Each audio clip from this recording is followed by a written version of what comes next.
bonjour à toi qui passe par ici. J'ai envie de te partager quelque chose. En fait, c'est aussi un partage que j'ai envie de me transmettre et de me rappeler.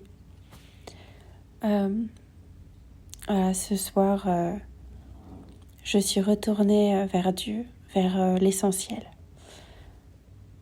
Je crois que des fois, j'ai une montagne de choses que j'accumule, comme suivre plusieurs personnes, plusieurs choses, m'intéresser à regarder. Je me suis très curieuse et en même temps, ça me disperse. Donc, revenir sur l'authenticité. Oui, revenir à Dieu, c'est ça. C'est faire une pause, respirer, ça va aller. Parce que Dieu est avec moi, Dieu est avec toi. Il sait ce dont j'ai besoin maintenant. Et maintenant, j'ai besoin d'aller vers lui, de lui dire que j'ai besoin de lui et d'écouter sa voix.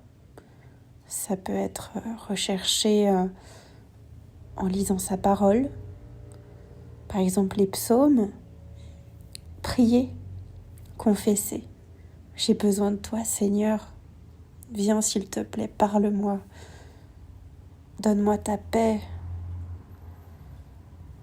Oui, j'ai besoin de toi. C'est savoir s'humilier devant Dieu.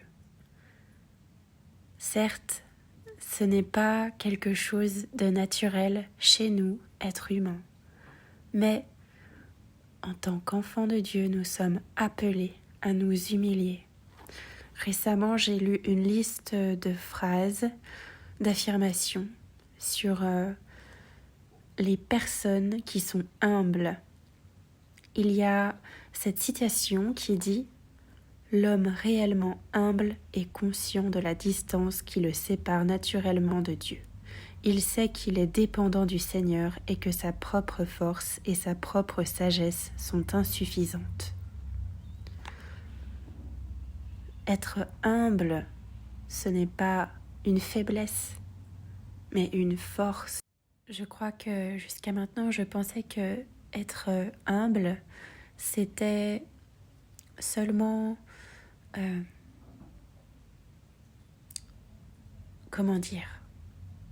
être une personne douce, être une personne qui voit les autres comme étant supérieure,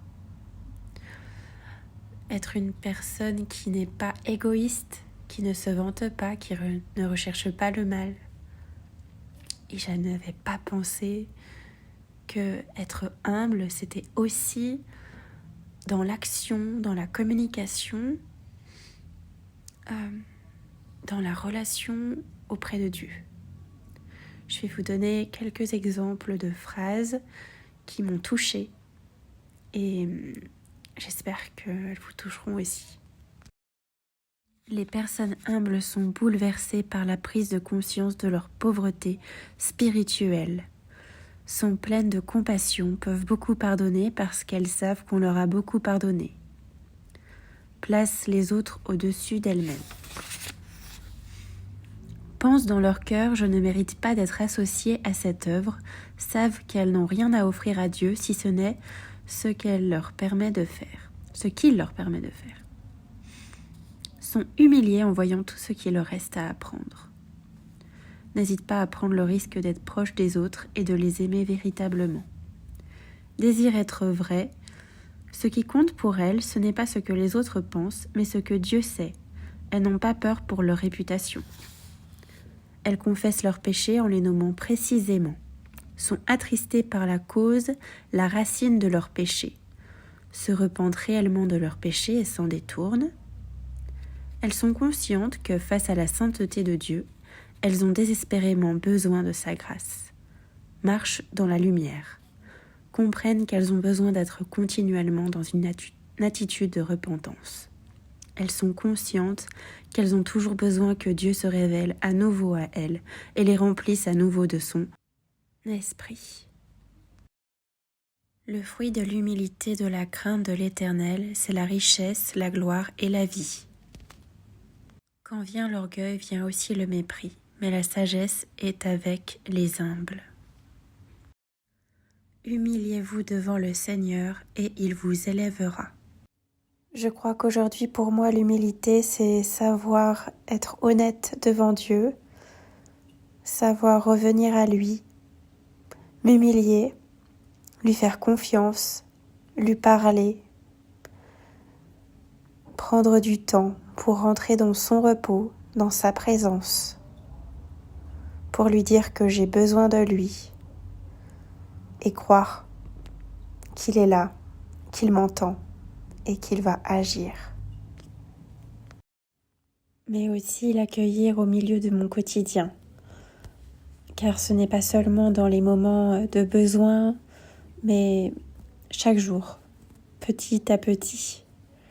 C'est à chaque jour suffit sa peine, comme le dit si bien le verset, et dont j'ai tendance à oublier lorsque beaucoup de pensées s'animent dans mon esprit. Mais soyons courageuses, courageux, car Dieu veut venir nous rencontrer au milieu de notre quotidien. Amen. Merci d'avoir pris le temps d'écouter ce premier podcast avec ma petite voix de malade. J'espère que ces paroles, ces encouragements sauront trouver une place dans ton cœur. À bientôt. Si tu veux me retrouver, je suis aussi sur les réseaux sociaux. Colors of God. Merci.